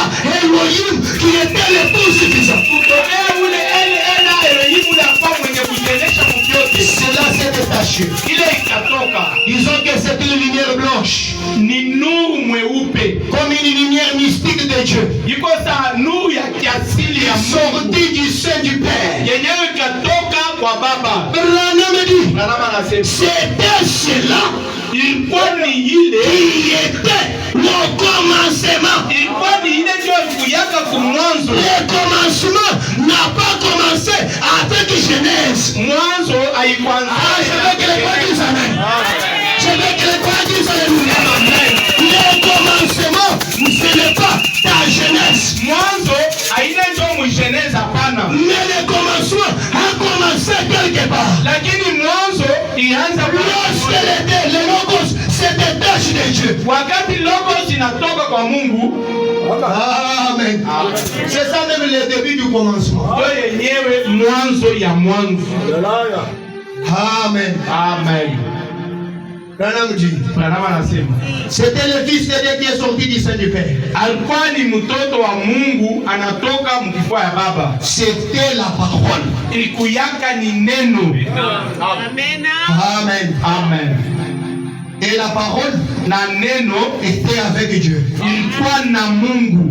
Et la parole na neno elle-même était Dieu. Yenyewe ilikuwa Mungu. Et la parole na neno a été faite chair. Ikajifanya mwili. Et l'a habité parmi nous. Na ikikala katikati. Au commencement était Dieu. Kumwanzo ilikuyaka Mungu. Et puis était sorti le logos. Kutokea Mungu logos katoka. Une partie de logos qui est sorti de Dieu. Kipande cha logos katoka kwa Mungu. Branham te dit maintenant. Branham anakuonesha hapa sasa. Faisons attention. Kusopokeni sasa. Amen. À ceci. Kuiki.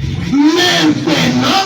Hapa sasa. Je dois faire ceci avant de retourner à cela. Mimi napaswa kufanya hiki mbele ya kurudia kuile. C'est juste comme une petite scène qui vous est présentée. Iko saa kateatre kama banamionesha.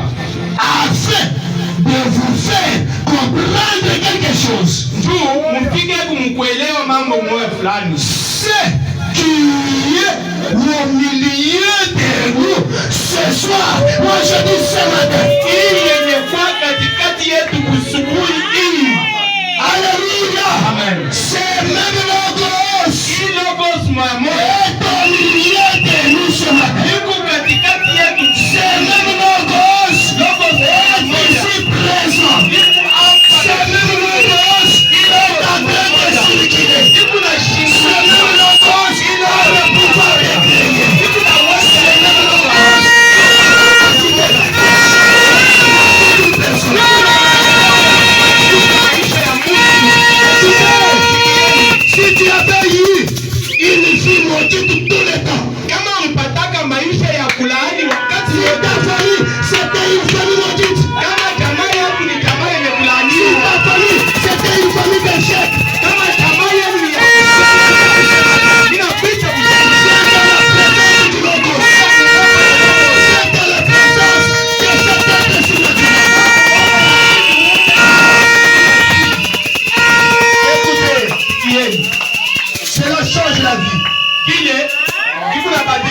maisha. Je vous pose la question. Niko na miswali.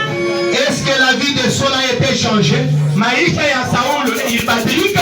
Que le Seigneur vous bénisse. Bwana mibariki. Frère Branham me dit, Frère Branham anasema, si Dieu a fait quelque chose pour quelqu'un, kama Mungu anafanyisha mtu fulani mambo et que quelqu'un d'autre se retrouve dans les mêmes conditions, na mtu mwingine anapatikana Dieu hadi moyo est obligé de faire la même chose pour cette personne. Mungu analazimisha kufanya tena mambo moyo kwa ule mtu. Si la vie de Saul a été changée, Kama maisha ya Saulo ilibadilika, au nom de ses logos, jina ya huyo je change ta vie ce matin. Au nom de ses logos, j'enlève la malédiction de ta famille. Au nom de ses logos, pour mon sort qui a été jeté sur toi, j'enlève cela. J'enlève cela. J'avale cela. J'avale cela. J'avale cela. J'avale cela.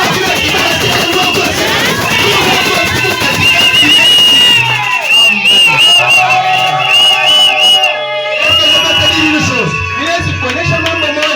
Il est l'amen. Ni amen. C'est la signature. Donc Saïni, quand lui a parlé, kama yeye ashakusema les paroles des autres, maneno ya baba watu bingine bingine ça n'importe peu. haina na maana. Écoute, Mshikieni celui qui t'avait parlé, ule alikonesha ule que tu ne vois pas émerger, oh wewe hautaendelea, c'est un homme ni mtu et une femme. ni mama moyo, Et toute parole d'homme doit être reconnue pour mensonge. na sauti yote ya mtu inapaswa kujulikana tena ni ya kweli, Mais la parole du Logos, lakini sauti ya logo aucun iota ne donnera. hakuta kuyaka taka kitu kamoja. Écoutez, si tu as une attitude ce matin, Kama kuna hali tu mzuri sortiras de cette porte avec un témoignage. utatoka hii kanisa Les gens te poseront la question, est-ce lui ou une autre personne? yeye ni mtu mwingine. Je ne blague pas. Je crois dans sa présence. Je crois qu'il est capable. Je l'ai vu faire cela. Je l'ai vu faire cela. Mais il va faire cela. Na anapata kufanya hivyo. Amen. Permettez-moi de terminer. Uniruhusu Dieu identifié par ses caractéristiques. Prêché le 20 mars 64. mwile mahubiri 87 87 jusqu'à 89. ina 89 Bill dit, bila anasema et nous l'avons aujourd'hui. na tuko naye leo. Est-ce que vous le croyez? Mnaiamini? Et nous l'avons aujourd'hui. Na tuko naye leo. Si chez vous, vous n'avez pas ces logos, nous l'avons. Kama wewe kwenu kuna ile logo yetu tunayo. Si chez vous, dans votre église, il n'y a pas de logos, moi je te dis, nous l'avons. Kama mkanisa yenu kuna logo, mimi nakueleza sema yetu tunayo. Il est parmi nous. Hebu katikati yetu. Les mêmes hier, Moja moja aujourd'hui, leo éternellement, milele. s'identifiant Hebu najitambulisha par les caractéristiques de Dieu. kupitia tabia ya Mungu. Écoutez, Mshikieni. Branham dit, Branham anasema en manifestant mukuonekanisha en ces jours-ci muhii mashina la parole de Dieu neno la Mungu comme il l'a promis. mpaka vile alilaka. Branham wamba, amen. Branham dit amen. Unajua wewe kutoka Branham wamba, amen. Wewe katala. Branham ashasema amen. Et les croyants de cet âge, c'est William Branham. Na mwaminifu wa hiki kizazi ni William Branham. Même si toi tu refuses, Atake moyo na les kaya. croyants déjà qui. Mwaminifu Et wa je suis si fier na niko na kiele d'être un croyant ya kuwa attaché au croyant Branham. patana na William Branham. Vous y êtes? Mukoto. Voilà la parole. Tazameni neno. Maintenant, Sasa croyez aussi. mwamini tena, C'est la chose aussi. mwamini. Voilà. Okay. C'est la chose suivante. Ni hii mambo iko nafuata. dans les derniers jours, mwakati ya mwisho, son identification par les fils. kujitambulisha kwake kupitia mtoto. Suivez. Dieu a parlé autrefois à Moïse. Mungu alisema wakati ingine kwa Dans Deutéronome 18:15. Deutéronome 18, Il a dit, anasema le Seigneur votre Dieu Bwana Mungu wako suscitera un prophète comme moi. atalamusha na Suivez attentivement. mfuate. C'est la parole. Ni neno, C'est la parole. ni neno. C'était Dieu. Ilikuwa Mungu, Ce n'était pas Moïse. haikuwa Musa. Comment Moïse l'aurait-il su? Mnamna gani Musa alipasha kujua ile? Il n'était qu'un homme. Musa alikuwa paka Mungu, Mais Dieu lakini Mungu parlait à travers Moïse. anaanza kusema kupitia Musa. Croyez-vous cela? Mnaamini ile? Eh bien, remarquez, Mzuri, tazameni. observez comment il s'est identifié par ses caractéristiques conformément à ce que Moïse avait dit qu'il serait. Mwangalieni sasa vile anajitambulisha kufuatana na miandiko vile Musa alisema. Je peux avancer? Mimi siwezi kuendelea. Branham dit, Karama anasema aujourd'hui, leo les gens veulent voir batu un grand conducteur. batu banapenda kuona mwongozi munene wa kavumu. Amen. Amen. Il fait des tapages. Kwanza kuvitapa. Il fait des tapages. Banapenda kuona mtu munene kunafanya ya kujivumisha. Oh, c'est le docteur Ante. Ni mtu fulani, Oh, c'est archibishop. ni archbishop, Oh, c'est archevêque. ni archevêque. Il vient de l'université de tel part. Yanatokea ku Oh, universite il est fulani. sorti d'une grande université. Anatoka fashi fulani mu universite Comme cela, mpaka vile. Branham dit, Branham anasema ce n'est pas l'identification de Dieu. ile aina ndio kujitambulisha kwa Mungu. Non, Hapana, non. hapana, Rien à voir avec cela. hakuna kukiambatana na ile hata kimoja. Écoutez, Ushikie la parole, neno c'est ce qui identifie Dieu. ndio yenyewe kunatambulisha Mungu. Si vous voulez voir Dieu, Kama unapenda regardez la parole. kuangalieni Quand neno, vous voyez la parole, c'est ce qui identifie Dieu. ndio yenyewe kunatambulisha Mungu.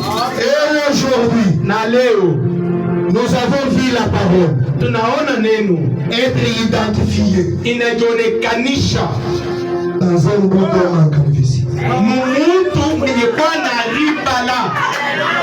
Amen. Amen. Et ceux qui croient cet homme-là, Na bale beku naamini yule mtu ils reçoivent le Saint-Esprit. beku napokea Roho Mtakatifu. La vie éternelle est déjà très bien rassurée. Uzima ya milele ile tushiseme.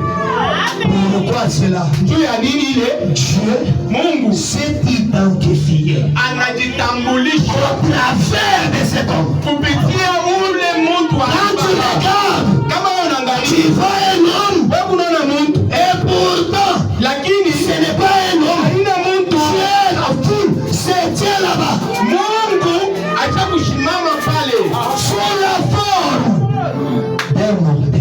muumbo ya mtu wa kufa. Amen. Amen. Maintenant, Sasa je me représente. niko najionekanisha Les singes qui ont faim. bale bamakaka beku na njala, Mais il y a un champ rempli de maïs. lakini sasa kuku shamba moya kuna minji tele. Et quelqu'un prend un épouvantail, il le place là. Sasa mtu moya anafasa kifwele kya kongopesha anaweka pale, Les singes regardent à distance. bamakaka banangalia lwambali. Quelqu'un est là. Muminji mwenye Mungu muntu Il n'y a pas moyen de s'approcher. hakuna fason ya kukaribia ta. Il retourne. Anarudi, Il revient. anarudia tena. Il est toujours là. Mtu akupaka muminji. Parmi les singes, Sasa katikati ya bamakaka je vais mourir de faim pour rien. kingine kanasema Qui est cet homme-là depuis qu'il est dans les champs? Il ne bouge pas. ule ni mtu kaninde shimama ashidengi Toujours la même place. mpaka fashi moya Non, moya. non, je vais d'abord aller voir. Hapana, mimi napasha kwenda kuangalia mbele. La personne ne bouge pas. Anatengeshi. La personne ne bouge pas. Anatengesha. Venez ici. Ce n'est pas un homme. C'est elle le pouvantail. Venez et mangeons le maïs. Venez et mangeons le maïs. Parce que ce qu'on craignait, ce n'est pas un homme. C'est pour vous dire là que nous adorons William Branham. C'est un épouvantail. Tu vas mourir de fait spirituellement pour rien. Nous sommes très heureux.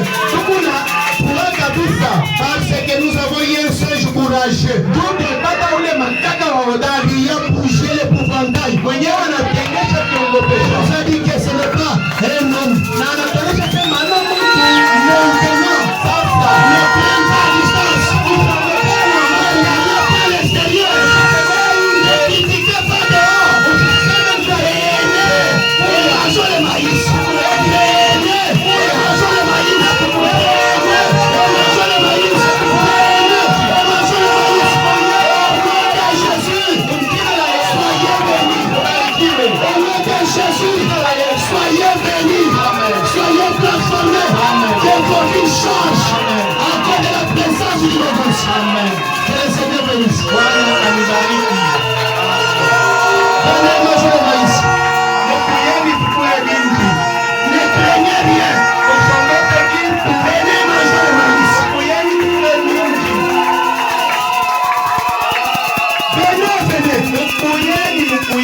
Appelez les protestants. Appelez les pentecôtistes. Appelez les presbytériens. Toutes les dénominations que vous connaissez. Venez et mangez le maïs.